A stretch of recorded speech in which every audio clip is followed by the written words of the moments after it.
Okay. Alam ko na kung nasan siya. Dito tayo.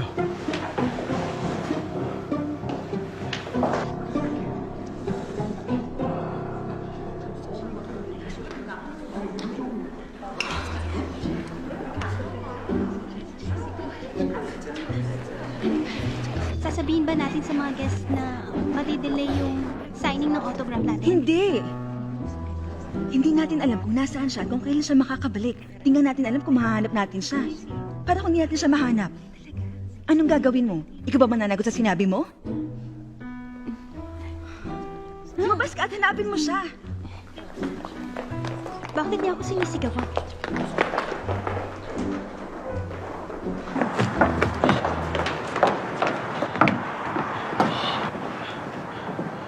Bakit ganun? Sigurado ako malapit lang yun sa statue.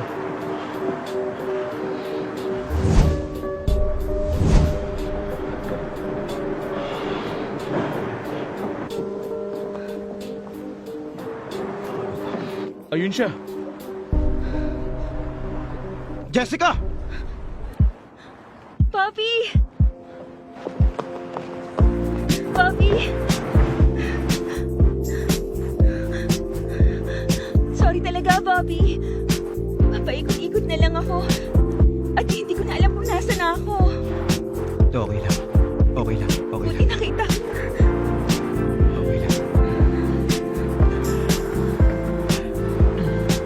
Pasensya na po, pero inihintay na po nila kayo doon. Okay. Jessica, umalis na tayo. Okay?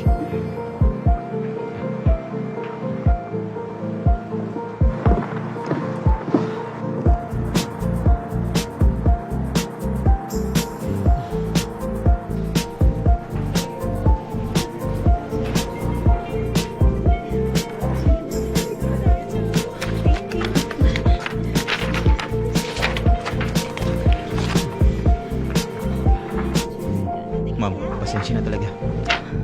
Maluloka na sana ako eh. Masaya ako nakabalik siya ng ligtas. Maraming salamat. Malaki ang utang na loob ko sa'yo.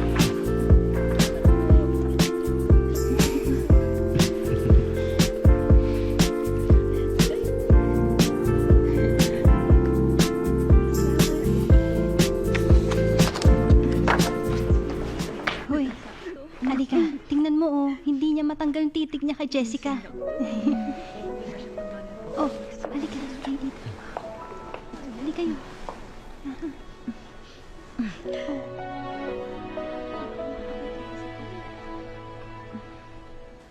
Maraming salamat. Maraming salamat. Pasensya na talaga sa nangyari kanina, ha? Wala yun. Okay lang. Magaling ka na rin magsalita ng Koreano, ha? Koreano po kasi manager ko. Sa kanya ako natuto. Mas gusto ko pa siya makilala. Maraming salamat. Kinibento pala sa akin ni Bobby. Paano mo nagawa yung ginawa mo kanina? Sabi niya nahanap mo daw ako kagad. May pagka-psychic ka ba? O ano? Psychic powers man yun o hindi. May nauunawaan lang ako. Yung nararamdaman mo para kay Bobby ay hindi ikaw lang. Ano?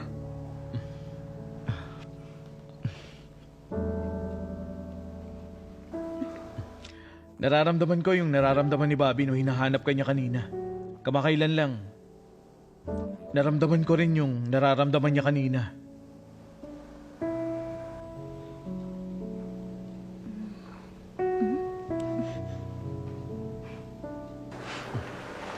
Huwag mong kalimutan, Jessica. Hindi porket hindi mo nakikita ang isang bagay ay wala na ito. At hindi porket hindi nagpaparamdam sa'yo, hindi ibig sabihin hindi ka niya mahal.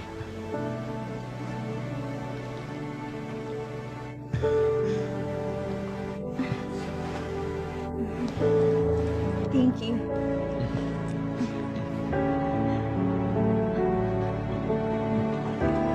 Thank you.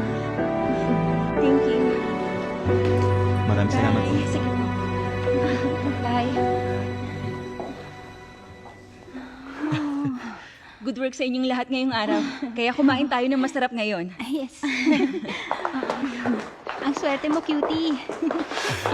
Teka, yung mga nangyari ngayon, wala lang yun. Alam mo naman, yung mga foreigner, mahilig yumakap. Bakit mo naman sinasabi sa akin ito? Hindi ko alam na sikat ka pala.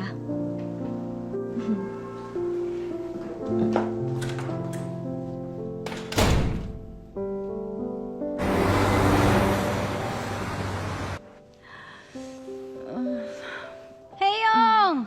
Oh, Heyong! Nabalitaan mo ba? Si Cutie ay si Dojin Woo pala. Magkukwit na siya ngayong araw. Ano? Alam mo bang narinig ni Haesuk na kausap niya yung boss?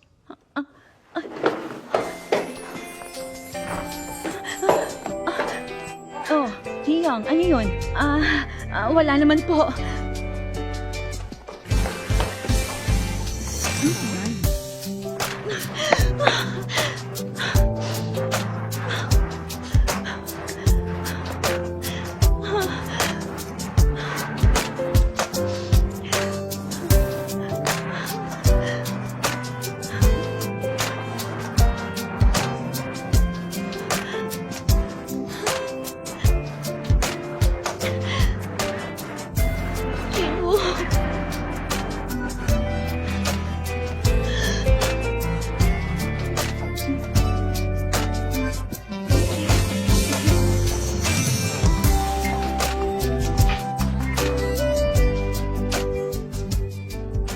Uy, Dojin-woo, bakit nakaupo ka lang dyan?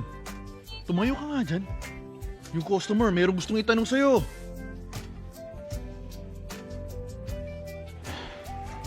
Bahala ka, hindi ko na ulit gagawin yan. Sino nagsabi niyan?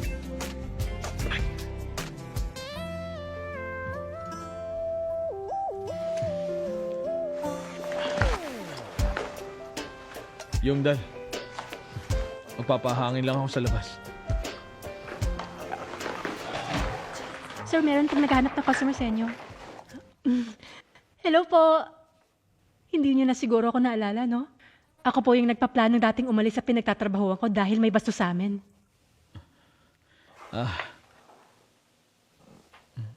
Kung ganun, umalis ka na. Hindi na. Tulad ng sinabi mo noon, binash sa internet dahil sa tangka niyang sexual harassment. Nalaman ka agad ng inspection team. Paalis na ba kayo? Nagdala kasi ako ng cake, pasasalamat sa'yo.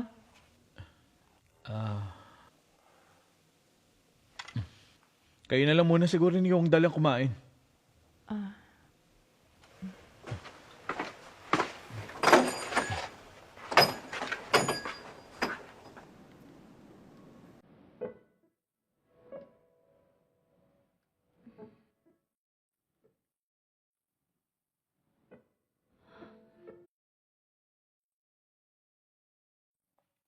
Excuse me po.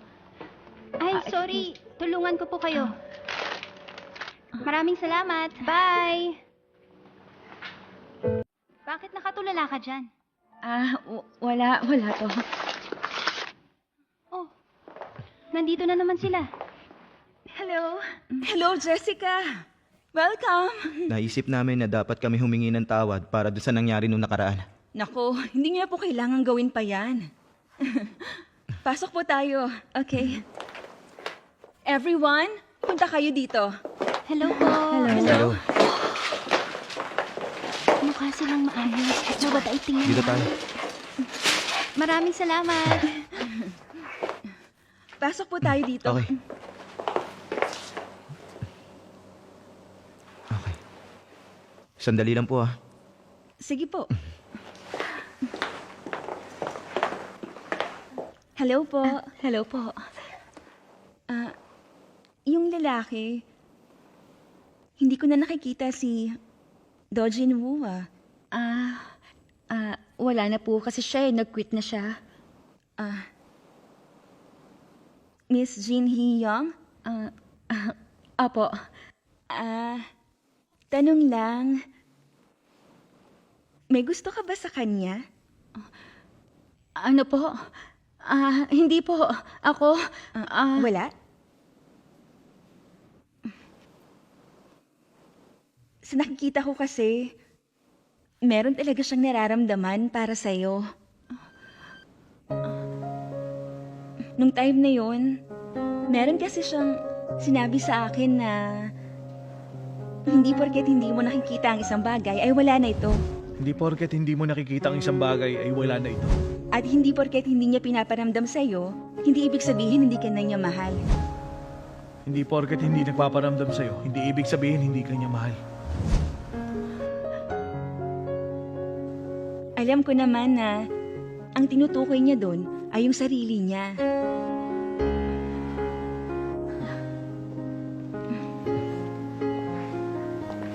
Fighting.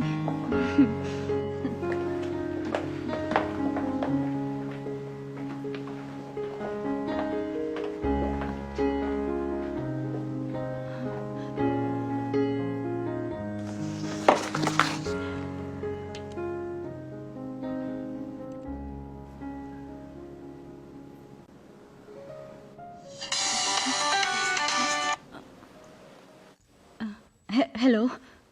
Busy ka ba? Hindi naman. Meron lang akong pupuntang importanteng meeting bukas sa ibang lugar. Pasensya na, alam kong day off mo bukas. Oo, sige. Okay lang. Galit ka ba? Hindi. Okay lang ako. Huwag mo na akong alalahanin. Pasensya na talaga. I love you. Ganon din ako.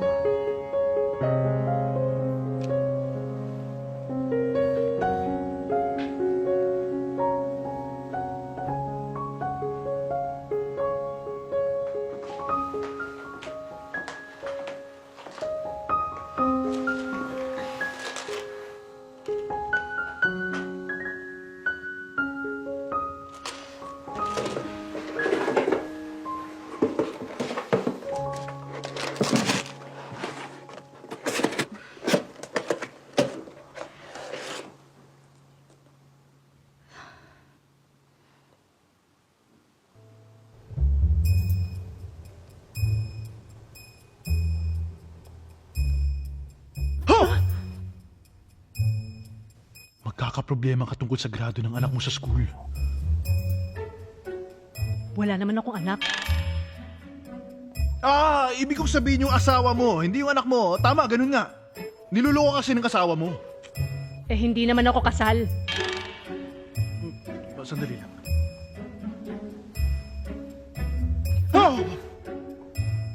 Oo nga, divorce ka. Ang babaeng katulad mo ay dapat manatiling single para mabuhay ka ng mapayapa. Ang pagiging kasal ay makakasira at magdadala ng kahihiyan sa pamilya mo.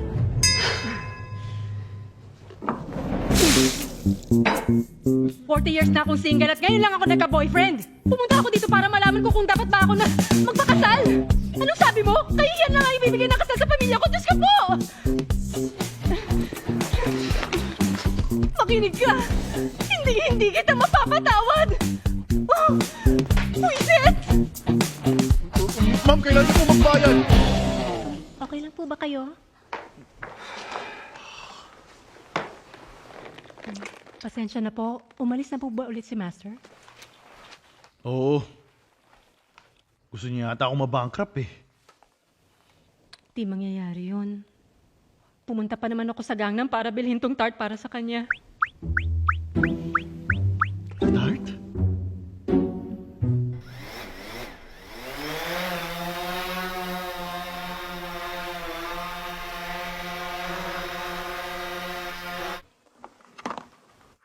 Siya nga pala, yung Master. Ay si Dojin Woo. May girlfriend na ba siya? Girlfriend? Alam ko wala eh. Pasensya na kung sisirain ko ang pangarap mo. Pero hindi magiging madali maging girlfriend ni Jinwoo. Bakit naman? Teka lang, hindi ba ako yung type niya? Hindi. Hindi naman sa ganun. Hindi ko naman sinasadyang sabihin yun eh. Alam mo naman, si Jinwoo ay may psychic powers. Kaya niyang makita ang future ng iba sa paghawak lang sa kanila. Talaga?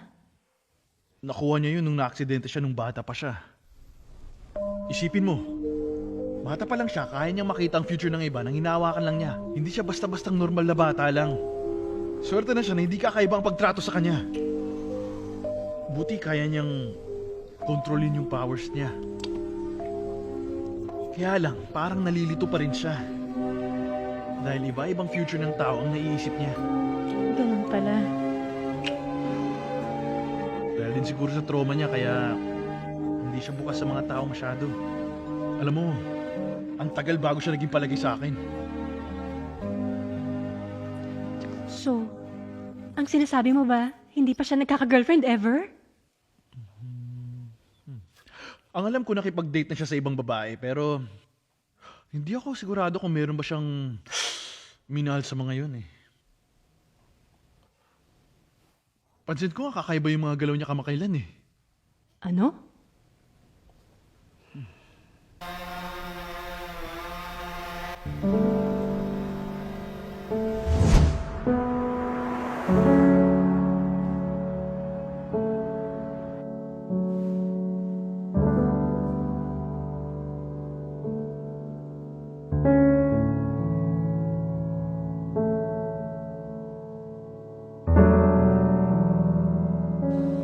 Alam mo, bata pa lang ako. Sobrang romantiko ang tingin ko sa Namsan Tower kapag umiilaw.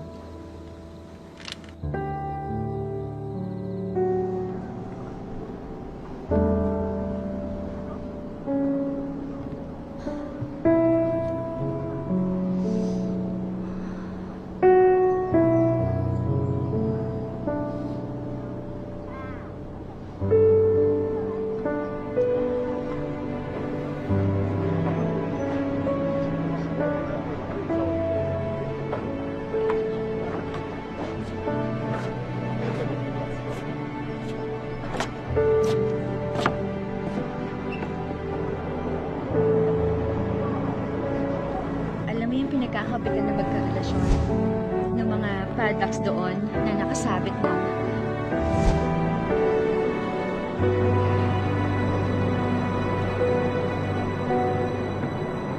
Dojin Woo? Ano ginagawa mo rito? Nandito ako para magpahangin lang. Ikaw, mag-isa ka lang ba dito? Oo, mag-isa lang ako pumunta dito. Iba yata ang itsura mo ngayon, ah. Muntik na kitang hindi makilala. Seryoso, ibang-iba talaga. Oo.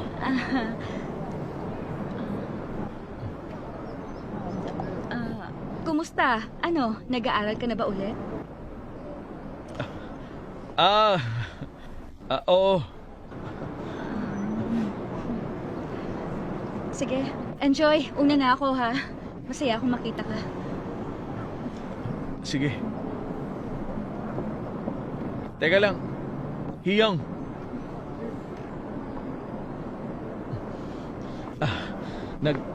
Nagkita na rin naman tayo. Bakit hindi na lang tayo gumala ngayon? Nakakainis. Lahat sila nasa date, no? Okay lang ba sa'yo? Ngayong araw lang, magpanggap tayong magkasintahan. Pero may... Ay, alam ko naman na may boyfriend ka na. Katuwaan lang naman. Alam mo na. Okay lang ba sa'yo?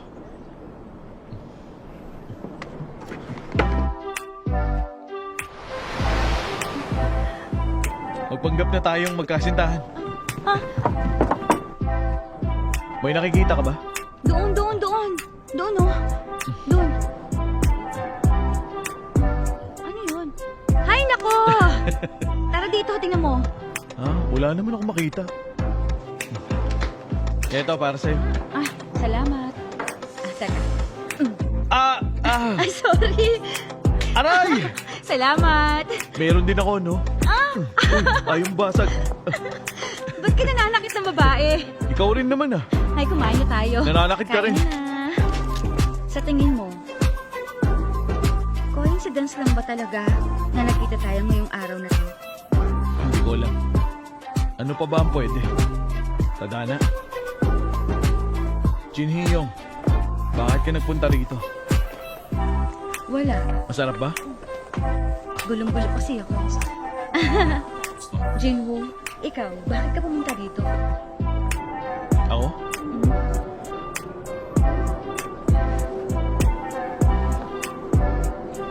Tada. Isasabit mo yan? Oo naman. Huwag mo na isabit. Para lang naman yan sa mga magkarelasyon. Ah. Ganun ba yan?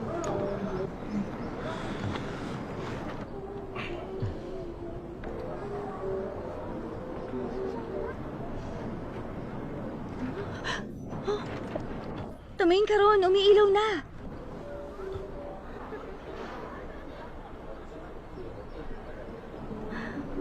Wow, ang ganda.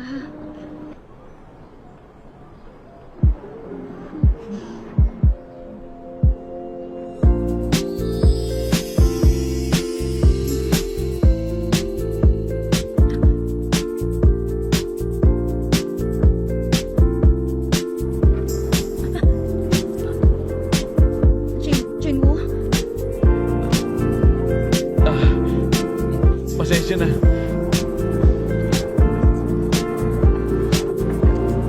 tara. Alis na tayo.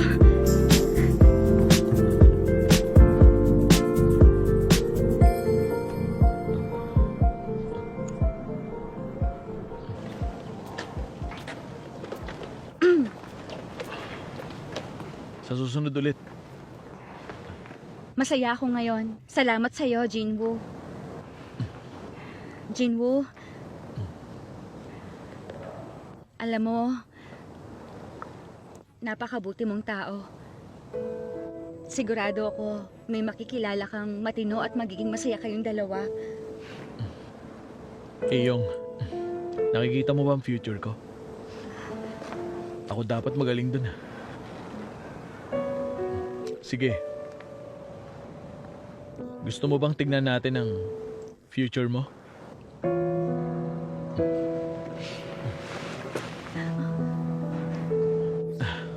Titignan ko lang naman ang future mo.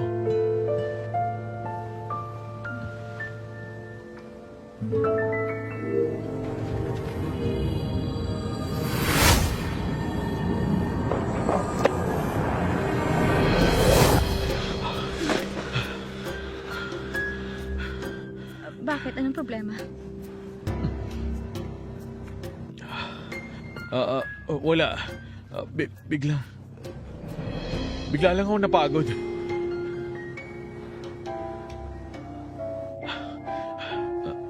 Okay na ako. Totoo, okay lang ako. Una na ako. Ingat ka pag uwi, ah. Oo. Sige na.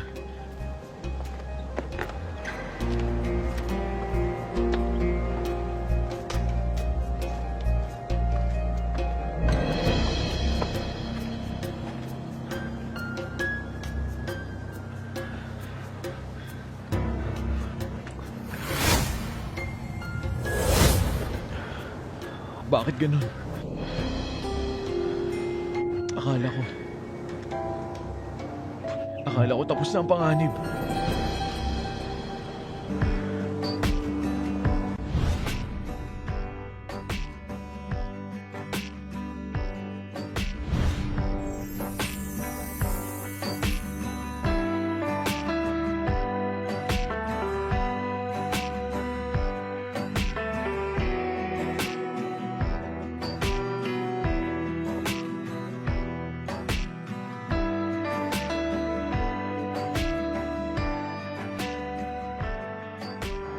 Sabi ko naman sa'yo, hindi pa siya ligtas. Nakita ko nga talaga. Ibig sabihin niyan, susundan mo siya ng buong araw, ha? Ano? Kailangan ko siyang protektahan. Kailangan mailigtas ko siya sa kung ano man ang panganib na yun.